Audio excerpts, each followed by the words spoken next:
Uncle Geoff's Easy-Peasy English today is having a quick look at prepositions. Have a look first of all at this sentence.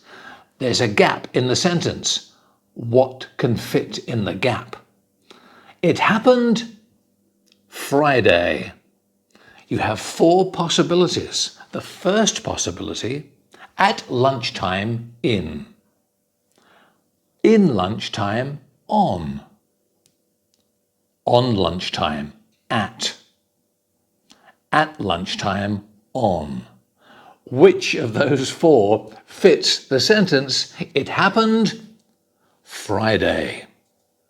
The answer is the last one. It happened at lunchtime on Friday. Why? Lunchtime, time, we always use at with time, at 6 o'clock, at 9 o'clock. So at lunchtime. For days, we always use on Monday, on Tuesday, on Wednesday.